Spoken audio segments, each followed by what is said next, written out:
Jambusar BRC ભવન ખાતે જંબુસર વિધાનસભા મત વિસ્તારના દિવ્યાંગ બાળકોનું સાધન સહાય વિતરણ કેમ્પ યોજાયો। જંબુસર બીઆરસી ભવન ખાતે જંબુસર તથા આમોદ તાલુકાના દિવ્યાંગ બાળકોનો સાધન સહાય વિતરણ કેમ્પ ચૈતાલી પટેલના અધ્યક્ષસ્થાને યોજાયો, જેમાં કુલ 140 દિવ્યાંગ બાળકોને 12,77,093 રૂપિયાની સાધન સહાય આપવામાં આવી।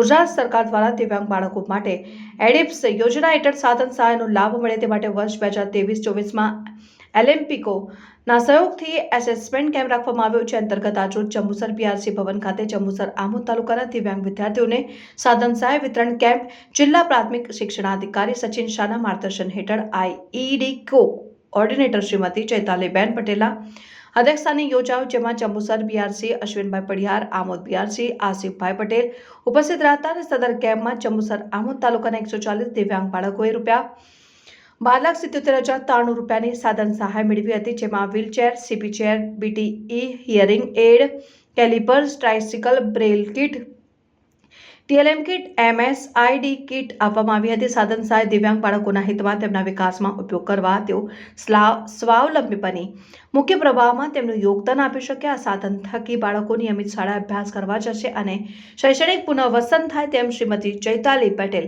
દ્વારા જણાવાયું।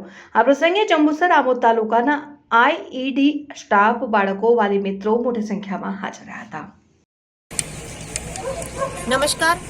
આજરોજ બીઆરસી ભવન જંબુસર ખાતે જંબુસર અને આમોદ તાલુકાના અલગ અલગ પ્રકારની દિવ્યાંગતા ધરાવતા દિવ્યાંગ બાળકો માટેના સાધન સહાય વિતરણ કેમ્પનું આયોજન એલિમ્કો ઉજ્જૈન અને સમગ્ર શિક્ષા ગાંધીનગર ભરૂચના સંયુક્ત ઉપક્રમે કરવામાં આવેલ છે, જેમાં બાળકોને 13 લાખ જેટલી કિંમતના અલગ અલગ સાધનો wheelchair, CP chair, tricycle, hearing aid, callipers, braille kit, smart cane જેવા સાધનો આપવામાં આવશે।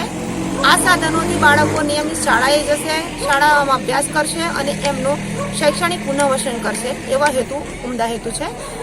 આજના કાર્યક્રમને સફળ બનાવવા માટે બીઆરસી આમોદ, બીઆરસી જંબુસર, હું ચૈતાલી પટેલ, આઈઈડી કોઓર્ડિનેટર સમગ્ર શિક્ષા ભરૂચ, જિલ્લા પ્રાથમિક શિક્ષણાધિકારી શ્રી સચિન શાહ, જિલ્લા શિક્ષણાધિકારી શ્રી મતી રાહુલ સ્વાતિબેન રાહુલ મેડમનો આજરોજ આભાર વ્યક્ત કર્યો છે અને સમગ્ર કાર્યક્રમ ખૂબ સુંદર રીતે પૂર્ણ કરેલ છે।